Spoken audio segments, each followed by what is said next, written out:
Yo, what's going on, everybody? I'm Akeem Lawanson, and in today's Fix of Entertainment news, we've got news on The Rock beefing with a wax statue of himself in Paris. Kind of weird, right?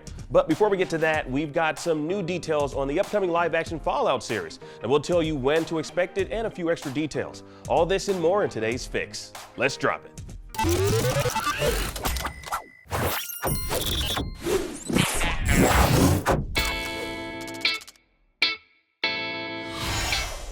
Now, you may remember this teaser image Prime Video released last year to celebrate the 25th anniversary of the Fallout franchise, which was our first glimpse at the upcoming live-action series. The tweet read, "Congratulations and happy 25th birthday. We made something special for the occasion." There's something special being a live-action adaptation of the Fallout franchise coming to the Amazon streaming service. Now, we see in the image a couple of Vault dwellers wearing the iconic Vault 33 jumpsuits.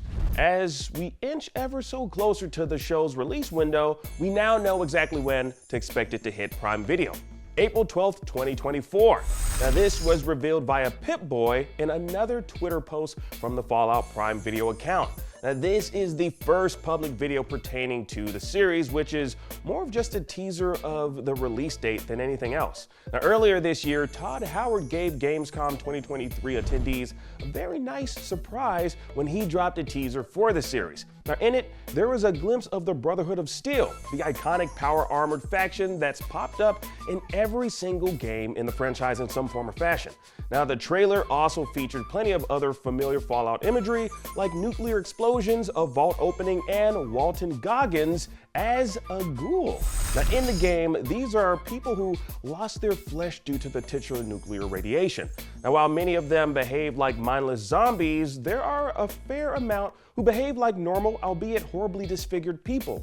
Now, we're guessing Goggins is one of the latter. As of the recording of this video, the teaser hasn't been released publicly, but for those in attendance at this year's Gamescom, it was apparently a sight to behold.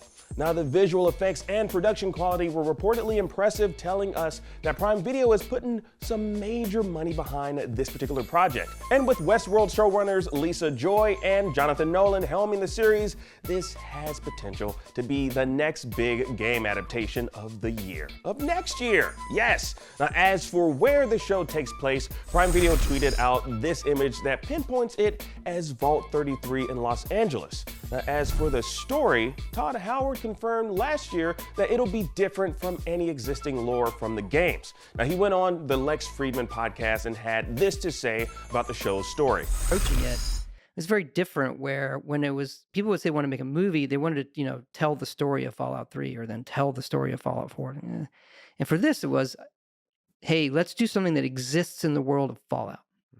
It's not retelling a game story. It's basically, an area of the map, and let's tell a story here that fits in the world that we have built, doesn't break any of the rules, can reference things in the games, but isn't a retelling of the games. It exists in the same world, but is its own unique thing. So it adds to it, while also people who haven't played the games, who can't experience how crazy cool Fallout is, can watch the series. And so well, that's honestly a good thing, as the world of Fallout is massive, and it'd be nice to see a part of the universe that hasn't already been explored in the video games. Now, luckily, we don't have to wait too long for that. Again, Fallout hits Prime Video on April 12th of next year. And in other news, Paddington is headed to Peru in the aptly named Paddington in Peru. I can't believe I'm talking about this. Anyways, slated to hit UK theaters November 8th, 2024, with a January 17th, 2025 release date here in the US, the Marmalade enthusiast is ready for his third outing with the Brown family. Yeah, this is crazy. This time, they'll be traveling through the Amazon rainforest, traversing the mountains of Peru to visit his retired Aunt Lucy. This is ridiculous. Now, Puss in Boots Antonio Banderas is making his Paddington debut as a sexy riverboat captain. Now, he'll be helping the oddly dressed bear navigate the Peruvian waters as they make their way towards the home for retired bears. This is a real movie. If you wonder why we're covering a Paddington sequel, you obviously haven't seen the first two movies. They're so good that it's acknowledged by other films. Check this out. Can you just stop stalling and answer the question? What is your third favorite movie of all time? Paddington 2. What? Cabinet of Dr. Caligari, Paddington 2. Connect those dots. I mean, I don't want to be a snob, but... I cried through the entire thing. It made me want to be a better man. Bullshit, Mom!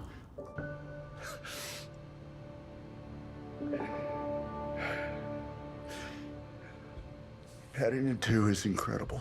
It's crazy, man. It made Nicolas Cage cry. That's crazy. Anyways, look out for Paddington 3 next year in the UK and early 2025 here in the US.